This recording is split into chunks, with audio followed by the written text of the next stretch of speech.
when she said it was normal to hang out with male friends. Her voice carried the calm conviction of someone reciting a rehearsed mantra. She spoke as if it were an unchallengeable truth, a universal rule of modern relationships.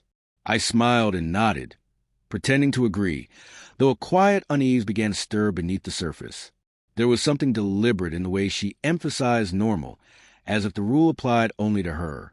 Her words lingered long after our conversation ended. If fairness truly guided her, shouldn't the same principle apply to both of us? The next day, I decided to test that. I reached out to an old colleague, someone I'd worked with closely and still respected. We agreed on a simple coffee meetup. No ulterior motives, no hidden agendas, just two old friends catching up. When I mentioned it to my wife, she said little. I gave her the name and clarified it was purely innocent. Her reply was short, brittle. Okay.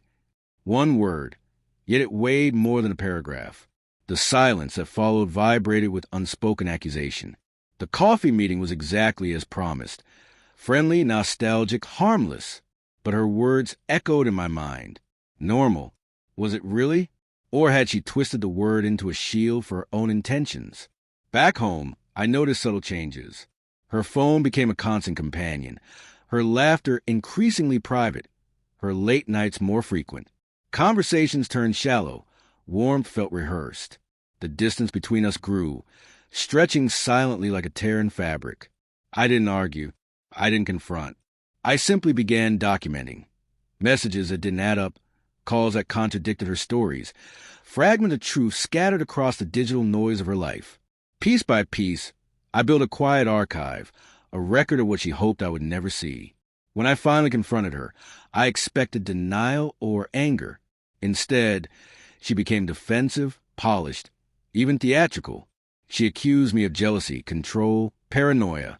She spun herself as misunderstood, lonely, desperate for connection. I let her speak. I let her cling to her illusion of power. Then I closed the folder in front of me, the one containing every piece of evidence, and said nothing more. That night, I made a decision. I would not yell. I would not threaten. I would simply let the truth stand on its own. I invited a few close friends for dinner, people who knew both of us well, the ones who had often praised her dedication and loyalty. The excuse was simple, a small gathering to celebrate a promotion that didn't exist. Dinner was pleasant, even warm. She laughed easily, unaware of what was coming. When plates were cleared, I asked everyone to stay for a short toast. I stood, voice calm, expression steady. I opened my phone and, with careful precision, began recounting the timeline, messages, excuses, the night she stayed late at work. I did not embellish. I did not raise my voice. I let the truth unfold. The room shifted. The air thickened. Familiar faces went pale with understanding. Her mask began to crack under the weight of silence. Anger came first, then tears, then a hollow quiet that filled the space. Even the colleague she had named as innocent couldn't meet anyone's eyes. The word normal, her shield, her justification, became her undoing. She tried to rewrite the story, to reshape reality, but the truth could not be bent. The damage was done not by me, but by the reality she had dared me to uncover. She moved out soon after. The apartment felt colder, emptier, yet, in a strange way, cleaner.